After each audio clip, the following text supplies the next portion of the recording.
अगर कोई स्त्री धोखेबाज होती है तो वह कभी शुरुआत में वैसी दिखाई नहीं देती। चाणक्य कहते हैं कि जो सबसे बड़ा छल होता है वह मुस्कान के पीछे छिपा होता है। धोखा अचानक नहीं होता, वह धीरे धीरे तैयार किया जाता है और उससे पहले संकेत आते हैं, लेकिन पुरुष उन्हें नजरअंदाज कर देता है क्योंकि वह भावनाओं में उलझा होता है। आज जो बातें बताई जाएंगी वे आरोप नहीं हैं, बल्कि व्यवहार के वे पैटर्न हैं जिनसे चाणक्य सावधान रहने को कहते हैं। अगर ये संकेत समय रहते समझ लिए जाए तो नुकसान से बचा जा सकता है, लेकिन अगर इन्हें नजरअंदाज किया गया तो अंत में पुरुष खुद से यही पूछता है कि गलती कहां हुई। सबसे पहला संकेत है बातों में अस्पष्टता। धोखेबाज स्वभाव की स्त्री कभी सीधे जवाब नहीं देती। उसके शब्द साफ लगते हैं लेकिन अर्थ धुंधला होता है। जब उससे सरल प्रश्न पूछे जाते हैं तो वह बात घुमा देती है, विषय बदल देती है या आधा सच बताकर पूरा सच छिपा लेती है। चाणक्य कहते हैं कि जहां सत्य होता है वहां सरलता होती है और जहां छल होता है वहां घुमाव। पुरुष इसे अक्सर समझदारी या चतुराई समझ लेता है, जबकि यह पहला खतरे का संकेत होता है। दूसरा संकेत है भावनाओं का असंतुलन। कभी बहुत ज्यादा अपनापन, कभी अचानक ठंडापन। धोखेबाज प्रवृत्ति वाली स्त्री भावनाओं का उपयोग नियंत्रण के लिए करती है। जब उसे कुछ चाहिए होता है वह बेहद मीठी बन जाती है और जब उसका उद्देश्य पूरा हो जाता है वह दूरी बना लेती है। चाणक्य इसे लाभ आधारित व्यवहार कहते हैं। जहां भावना स्थायी नहीं बल्कि स्थिति के अनुसार बदलती हो वहां निष्ठा कमजोर होती है। पुरुष अक्सर सोचता है कि शायद मूड बदल रहा है, लेकिन असल में यह चयनात्मक जुड़ाव होता है। तीसरा संकेत है जवाबदेही से बचना। जब भी किसी समस्या की बात आती है ऐसी स्त्री खुद को पीड़ित दिखाती है। गलती कभी उसकी नहीं होती, हालात की होती है, लोगों की होती है या सामने वाले की होती है। चाणक्य कहते हैं कि जो व्यक्ति अपनी गलती स्वीकार नहीं कर सकता वह भविष्य में बड़ा धोखा दे सकता है, क्योंकि उसके भीतर नैतिक रोक नहीं होती। पुरुष यहां दया में फंस जाता है और सच देखना छोड़ देता है। चौथा संकेत है रहस्यों की बढ़ती परतें। हर व्यक्ति की निजी जगह होती है, लेकिन धोखेबाज प्रवृत्ति में यह निजीपन धीरे धीरे रहस्य बन जाता है। फोन, समय, योजनाएं, सब पर अस्पष्टता बढ़ती जाती है। सवाल पूछने पर तुरंत रक्षात्मक व्यवहार आता है। चाणक्य चेतावनी देते हैं कि जहां छुपाने की जरूरत बढ़े वहां कारण भी गहरा होता है। पुरुष अक्सर खुद को समझाकर चुप करा लेता है कि भरोसा रखना चाहिए, लेकिन भरोसा अंधा नहीं होना चाहिए। पांचवां संकेत है सत्य और असत्य का मिश्रण। ऐसी स्त्री झूठ कम बोलती है, लेकिन सच को इस तरह मिलाती है कि पहचान मुश्किल हो जाए। कुछ बातें वह ईमानदारी से बता देती है ताकि भरोसा बने रहे, और कुछ अहम बातें छिपा लेती है। चाणक्य इसे सबसे खतरनाक चाल मानते हैं, क्योंकि इससे सामने वाला भ्रम में रहता है। पुरुष को लगता है कि वह सब जानता है, जबकि असल में उसे अधूरा सच दिया गया होता है। यहीं पर कहानी एक मोड़ लेती है।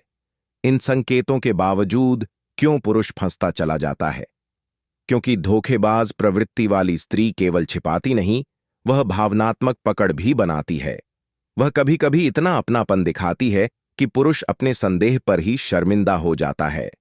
चाणक्य कहते हैं कि जब छल प्रेम का मुखौटा पहन ले तो पहचान कठिन हो जाती है, और यहीं से शुरू होता है वह चरण जहां चेतावनी के संकेत और भी स्पष्ट होते हैं, लेकिन तब तक पुरुष काफी कुछ खो चुका होता है।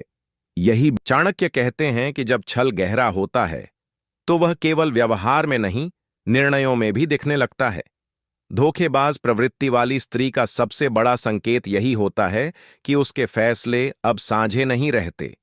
पहले जो बातें पूछकर तय होती थीं, अब वे अचानक बताकर की जाने लगती हैं। वह कहती है कि मैंने सोच लिया है, मैंने तय कर लिया है, और इस तरह वह धीरे धीरे पुरुष को अपने ही जीवन से बाहर कर देती है। पुरुष इसे स्वतंत्रता समझ लेता है, लेकिन चाणक्य इसे दूरी की तैयारी कहते हैं। जहां साझेदारी खत्म होती है वहीं निष्ठा कमजोर पड़ती है। इसके बाद आता है तुलना का चरण। ऐसी स्त्री बिना नाम लिए किसी और का उल्लेख करने लगती है। कभी किसी की समझदारी की तारीफ, कभी किसी की आजादी की, कभी किसी की सोच की। वह सीधे कुछ नहीं कहती, लेकिन तुलना का बीज बो देती है। चाणक्य कहते हैं कि तुलना तब होती है जब मन पहले ही कहीं और देख चुका होता है।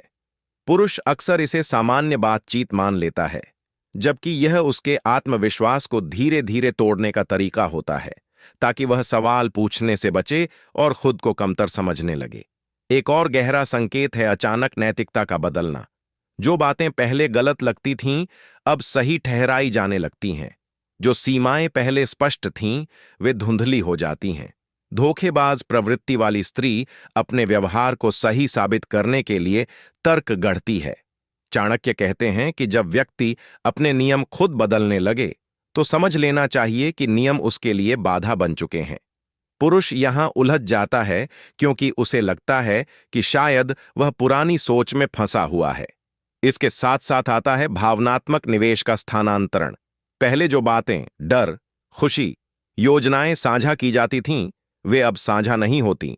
वह कहती है कि सब ठीक है, लेकिन भीतर से कट चुकी होती है। चाणक्य कहते हैं कि जब शब्द शांत हो जाए, लेकिन मन बेचैन रहे, तो संबंध अपनी आखिरी अवस्था में होता है। पुरुष अक्सर बाहरी शांति देखकर भ्रम में रहता है, जबकि भीतर अलगाव गहरा हो चुका होता है। अब सबसे निर्णायक संकेत, जिसे चाणक्य अंतिम चेतावनी मानते हैं, वह है सम्मान का धीरे धीरे खत्म होना। धोखेबाज प्रवृत्ति वाली स्त्री बहस में चोट करने लगती है, पुराने मुद्दे उछालती है या व्यंग्य का सहारा लेती है। वह पुरुष की भावनाओं को हल्के में लेने लगती है। चाणक्य कहते हैं कि प्रेम में क्रोध हो सकता है, लेकिन अपमान नहीं। जहां अपमान आ गया, वहां निष्ठा पहले ही जा चुकी होती है। यह वह बिंदु है जहां पुरुष को खुद से ईमानदार होना चाहिए। अब सवाल यह है कि पुरुष को करना क्या चाहिए। चाणक्य कहते हैं कि जासूसी नहीं, स्पष्टता, पीछा नहीं, आत्मसम्मान। जो पुरुष डर के कारण चुप रहता है, वह खुद को खो देता है, और जो पुरुष आक्रामक हो जाता है, वह स्थिति को और बिगाड़ देता है। सही मार्ग यह है कि सीमाएं स्पष्ट की जाए, सवाल सीधे पूछे जाएं और उत्तरों को भावनाओं से नहीं, व्यवहार से परखा जाए। चाणक्य कहते हैं कि शब्दों पर नहीं, कर्मों पर भरोसा करो। अगर उत्तर टाल मटोल भरे हों, अगर व्यवहार और शब्द मेल न खाएं, तो निर्णय में देर नहीं करनी चाहिए, क्योंकि धोखेबाज प्रवृत्ति केवल एक व्यक्ति को नहीं तोड़ती, वह सामने वाले के आत्मविश्वास को भी खत्म कर देती है। चाणक्य का संदेश स्पष्ट है, जो संबंध आपको छोटा महसूस कराए, वह संबंध नहीं, बंधन है। और अंत में चाणक्य एक कठोर लेकिन सच्ची बात कहते हैं, किसी को रोककर निष्ठावान नहीं बनाया जा सकता। निष्ठा स्वेच्छा से आती है। अगर वह नहीं है, तो खुद को बचाना ही सबसे बड़ा धर्म है। पुरुष का मूल्य इस